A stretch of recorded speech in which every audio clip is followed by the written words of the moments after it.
Yeah, the workouts are an hour long. Each workout is instructor-led, so there's always somebody to give instruction, demonstrate the movements, correct your form when it is starting to flag, all right, give you some encouragement in the workout, keep you on the straight and narrow. Every workout starts with a warm-up, preparation for the workout, and then we delve into some instruction. Usually the instruction is done with a PVC pipe. So we have 9 foundational movements that we use in CrossFit, 3 in a press series, 3 in a squat series, 3 in a deadlift series. And during the first 2 weeks of the challenge, we want everybody to receive instruction in those fundamental movements. And once they've done so, they can progress into a normal class. And even then, their workout will be modified to suit their ability. So nobody in any particular class, regardless of level, will be doing a workout of identical intensity because their body weight varies, their capability varies, use different weights. But the movement is paramount. So this is primarily what we're teaching.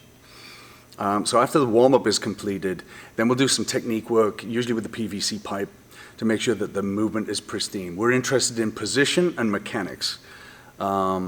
Primarily positioning. If you can't achieve a position, then you cannot do this stuff. But remember, this is human movement. We're not asking you to do the splits. So the questions are, can you press overhead? Can you squat to the correct depth? And even then, there are things that we can do, such as squatting down to a med ball or box that will help guide you to the correct ranges of motion. Right? But these are of paramount importance. Then, can you move between those 2 positions? So, and can you do so safely? So if you're bent over, we want you to be maintaining what we call a stable midline. So there's an imaginary line that passes through the body.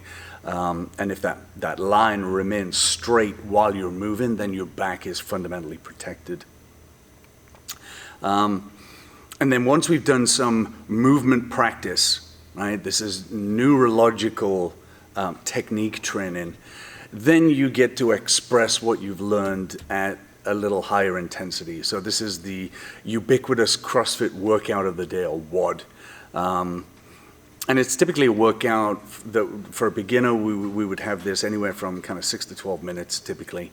The clock starts, so you're aware of the time that you're taking, but the idea is not to do it as quickly as possible. It is to do it at a pace that you find manageable, where you are able to express excellent technique. So all the way through your CrossFit career, there's this notion that, I know if you look at it from the outside, it looks like kind of fast weightlifting.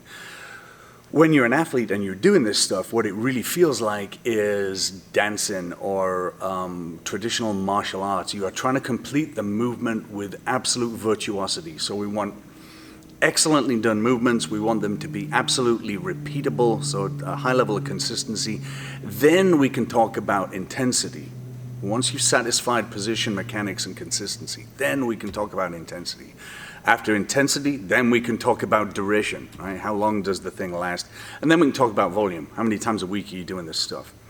And obviously volume changes with intensity, so if people are doing an intense workout every day, then 5 times a week is quite a lot. When you're a beginner, you can manage much more because the intensity is lower because your primary concern is position and mechanics. Have I learned the movement? Am I expressing that movement correctly? And is the coach giving me a thumbs up, or is he giving me a Tom Brady frowny face? That really is what we're looking for in the first couple of weeks. Then everything starts to go exponential, and you will learn faster. You will put more power output into your workout, and the power output or exercise intensity is the driver for physiological change. So if you work out really hard, you get big results quick. Right? That's what the science tells us. It's also what your grandparents told you.